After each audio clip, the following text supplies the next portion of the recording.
Buen día. Les voy a comentar de 3 herramientas para cambiar el mundo. Estas son la filosofía, que nos va a ayudar a ordenar nuestras ideas, la ciencia, que ayuda a generar conocimiento, y la técnica, que ayuda a solucionar problemas. Cada una de ellas tiene sus propios métodos y el campo en el cual va a estar intercediendo. En la vida cotidiana o en las lecturas que podremos tener, constantemente se mezclan los 3 elementos.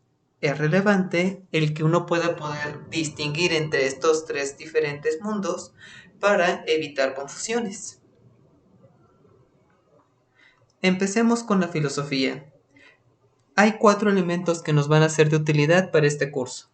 1. Hay que conocer de lógica. Esto es, saber qué características tiene un concepto, identificar argumentos inductivos y deductivos. Los argumentos inductivos parten de lo particular y van hacia lo general. También es relevante identificar argumentos por metáforas. Estos en ciencia generalmente no son de mucha utilidad, pero en la técnica podrían servir. Y hay que identificar falacias, esto es, argumentos que parecen verdaderos, pero que no lo son. Hay algunos otros elementos de la filosofía que nos ayudan a entender el mundo y están asociados con lo que vamos a hacer en la parte de la ciencia y con la técnica, aunque de manera implícita en la mayoría de las veces. Esto es, la ontología, cómo consideramos que es el mundo, y la epistemología, cómo lo podemos conocer.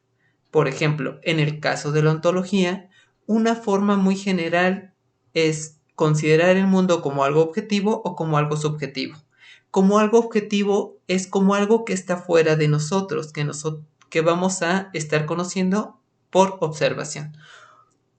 Mientras que es algo subjetivo, es algo interior que nosotros vamos a estar construyendo constantemente. Por una parte, la epistemología es cómo vamos a conocer cada uno. En algunos casos vamos a conocer observando, aunque esto asume una ontología, es decir, que podemos observar el fenómeno que estamos viendo. En otros casos puede entenderse como modificando, o bien no se puede observar, pero se puede comprender. Es decir, ya sería más cercano a este mundo subjetivo. También en la ética nos va a ayudar a generar o identificar qué reglas nosotros utilizamos para fundamentar lo que es correcto. Si bien la ética no dice directamente qué es correcto o qué no, nos da fórmulas para que nosotros podamos pensar o identificar nuestros pensamientos cuando tomamos una decisión de lo que es o no correcto. En el caso de la filosofía, nos va a ayudar a encontrar conocimiento. Su meta básica es identificar una verdad, principalmente una verdad factual. Esta hace referencia a que los enunciados que nosotros estemos formulando se ajusten con los elementos de la realidad. Por ejemplo, si digo está lloviendo, que nosotros podamos comprobar que está lloviendo, o sea, al salir y sentir las gotas de lluvia. Sus problemas son directos, lo que quiere decir eso es, van a partir de un marco teórico delimitado, generalmente específico, para poder corroborar qué es lo que está pasando. Es decir, uno no sale con un conocimiento de la nada o simplemente observando, sino que previamente ya conoce una serie de proposiciones que ha asumido y sigue acumulando o sigue con base a algunas hipótesis probando más y más proposiciones dentro de ese mundo. Se pueden identificar posibles resultados, que generalmente es la variable dependiente. Se busca identificar mecanismos o variables que lo generan, es decir, una explicación causal de qué es lo que está produciendo tal fenómeno, y se intentan controlar o disminuir en la medida de lo posible alguna otra explicación. Es decir, se busca aislar de un montón de condiciones de lo que podría ser el mundo real para poder estar identificando este fenómeno. Otra forma de explicarlo sería como una suma. Tenemos un problema de 2 más 2 es igual a 4. Si se viera así este problema como el mundo de la ciencia, el 4 podría ser una variable dependiente, es decir, un resultado que nosotros ya tenemos predeterminado. Para llegar a este resultado, nosotros generamos una variable independiente, en este caso puede ser el 2, e intentamos generar una situación donde se podría controlar algunas situaciones extrañas o consideramos también las situaciones extrañas y lo agregamos, de tal forma que nosotros generamos el 2 y la relación más 2 que va a ser igual a 4. Son problemas directos porque nosotros ya sabemos el resultado, que va a ser 4, sabemos la variable dependiente y lo único que estaríamos desconociendo sería la variable extraña, aunque ya también estamos intentando generar cierto control. Algunos ejemplos de ciencias son la física, la química, la biología, la psicología y la sociología. Cada una de ellas tiene sus propios marcos de conocimiento que van a servir para generar después modelos o bien técnicas para solucionar problemas, aunque propiamente su meta es conocer la verdad, no resolver problemas. Ejemplos de algunas teorías son las investigaciones del desarrollo iniciales. Aquí hay 3 exponentes que hicieron una contribución al respecto. Cada uno de ellos, en el caso de Freud, él estudió el desarrollo de la emoción o de la personalidad. Piaget se centró en el estudio de la cognición y Vygotsky también esta mezcla entre cognición y la emoción vinculada también con un contexto social. Ellos lo que les interesaba conocer era cómo se generaba esta emoción, cómo se generaba la cognición o cómo se generaba la conducta en el contexto social. Para esto, su objetivo era, bueno, ¿cómo le hago para simplificar el problema? Porque la cognición, la emoción o la conducta involucra muchas cosas. Para poderlo simplificar, dijeron, bueno, lo más simple que puede ser es en los niños. Entonces empezaron a ver cómo se desarrollaba un niño, pensando que estos elementos eran más simples en los niños que ya una vez que se tenía el producto, es decir, cuando se era adulto. Por eso generaron teorías o modelos que van el cómo se van desarrollando estos fenómenos. Sin embargo, su interés era conocer cómo se generaban, no necesariamente plantear cómo se intervenían en ellos. Estos son modelos generales, aunque actualmente hay modelos más específicos. Por ejemplo, hay algo que se llama funciones ejecutivas que ayudan para dirigir la conducta. E incluso hay una división que puede ser funciones ejecutivas frías y calientes. Utilizando la metáfora, sería esta pelea entre el cerebro y el corazón.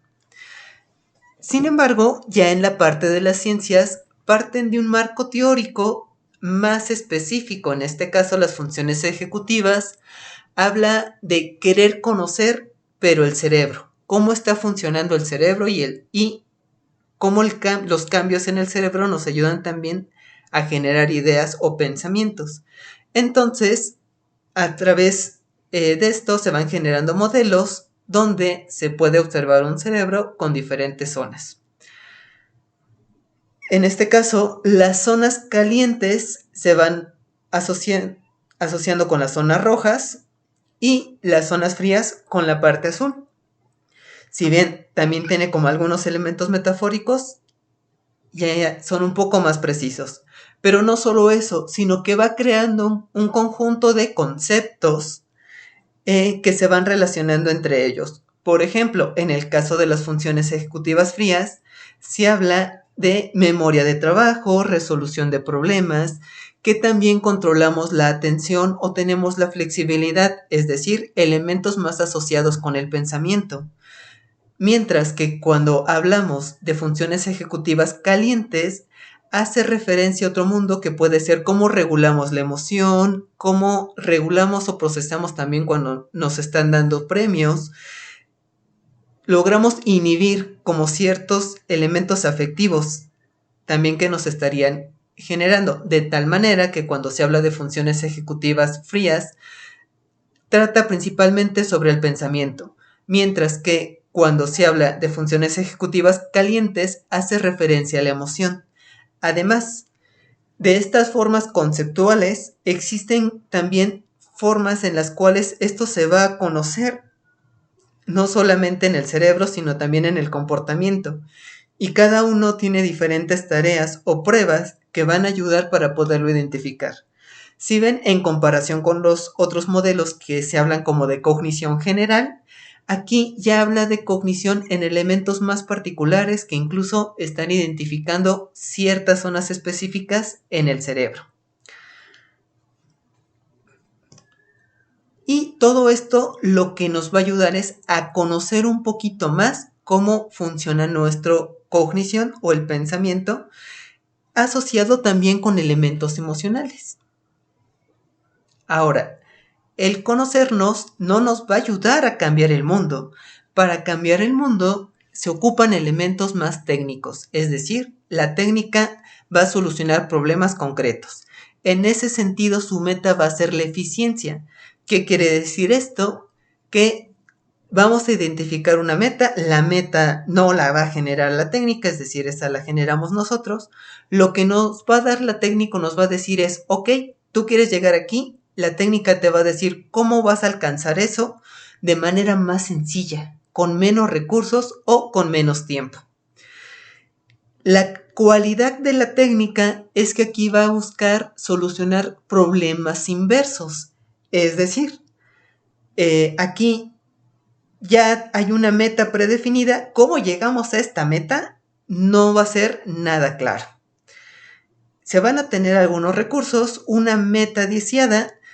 Cuando el objetivo es específico, se pueden diseñar protocolos, diagramas de flujo o guías para poder llegar a ella, pero también un elemento misterioso porque muchas veces no se sabe cómo se llega. Por ejemplo, la meta es, yo quiero llegar a 4, pero aquí las condiciones del mundo pueden ser diferentes. Es decir, en el problema anterior, cuando era la ciencia, era una suma que se buscaba llegar a 4, ya tiene una variable dependiente muy determinada.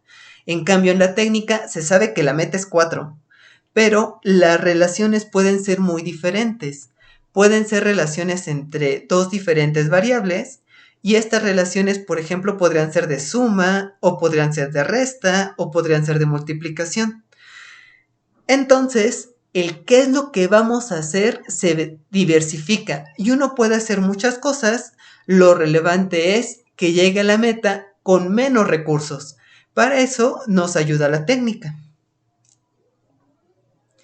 Algunos ejemplos de técnica que se pueden estar viendo cotidianamente es la política, que ellos buscan una meta social en particular. La educación, en este caso, es que se alcance el conocimiento a través de diferentes procedimientos, los cuales no siempre funcionan, se tienen que estar ajustando porque tanto varía los estudiantes, el profesor, como la materia que se tiene que estar impartiendo.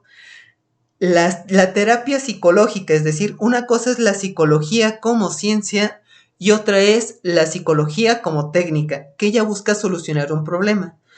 En ese sentido, la medicina, la odontología, la enfermería son también tecnologías porque buscan resolver un problema. La mayoría de las ingenierías también lo que estarían buscando es eso, solucionar problemas. De aquí que todos estos elementos es cómo llegamos a la meta. Puede existir muchas formas, pero todo esto los da diferentes técnicas.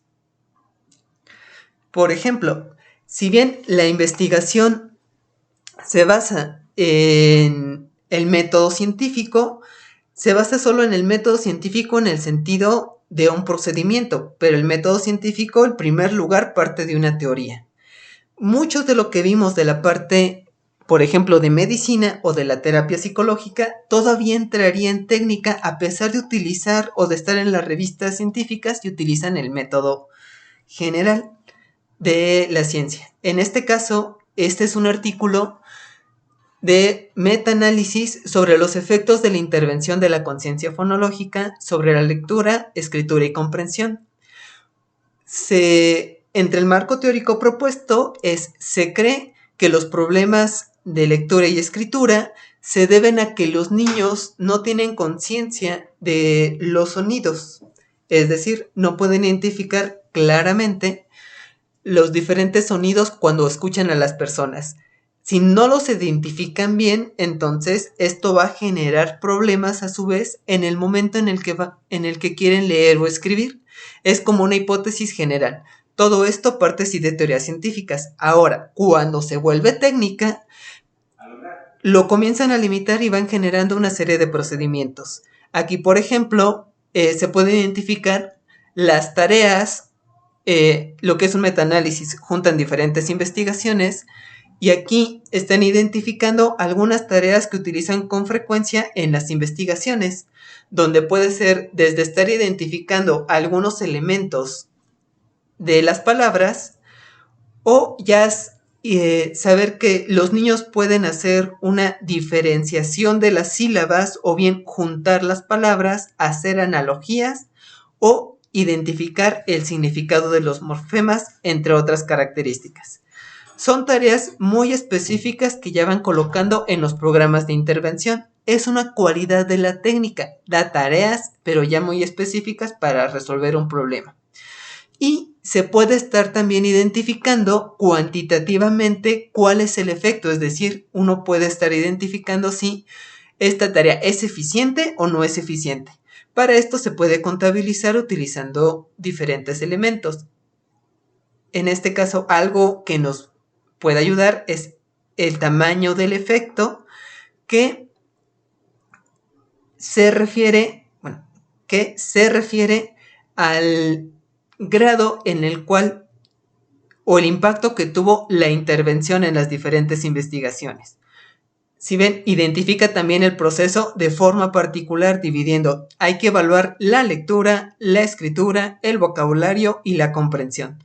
Aquí están incluyendo los estudios y aquí el efecto. En este caso el efecto de punto 4 ya es un efecto mediano que ya puede decir que es un buen efecto.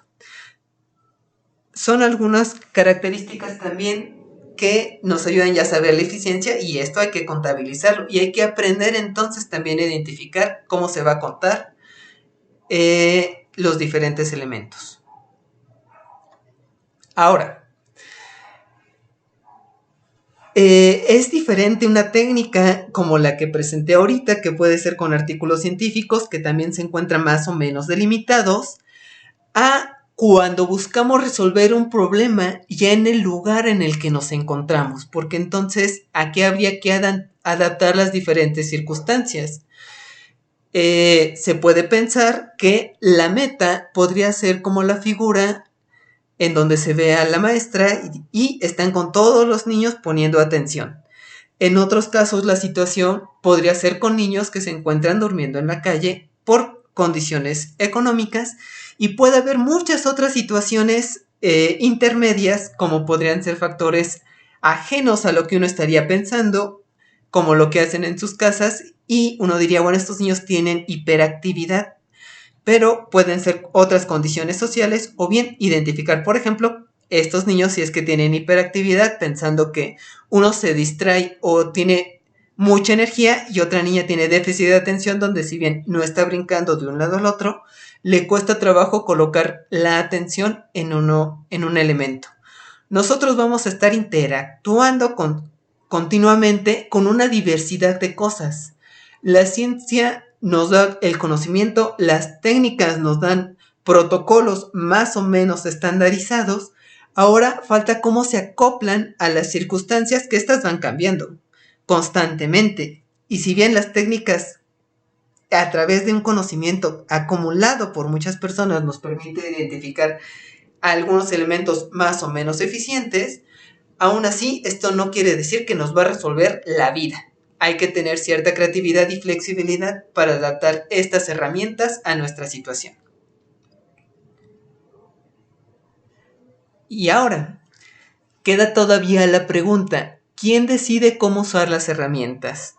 Jürgen Habermas es un sociólogo que se hace mucho esta pregunta o que ha fundamentado y respondido a esta pregunta, y para esto él identifica un elemento de interés, de saber y del medio.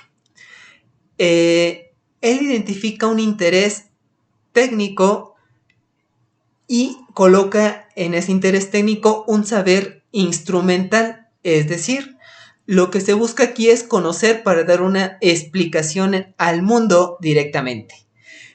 Y el medio en el cual se puede estar visualizando, pues es en el trabajo que se realiza, o bien la dimensión de la existencia sería una ciencia empírica.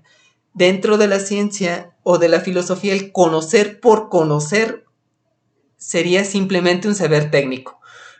Es decir, él está ocupando una palabra técnica para utilizar lo que se conoce como un instrumento. Por ejemplo, yo mencioné al inicio que la filosofía, la ciencia y la técnica son instrumentos. En ese sentido, los tres elementos también estarían cubriendo un interés técnico, que simplemente es conocer.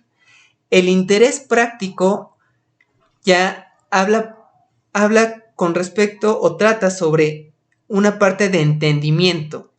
Y aquí ya se relaciona más con una interacción humana, es decir, ya no solamente nos interesa conocer, sino también nos interesa practicar y hacer, cambiar cosas.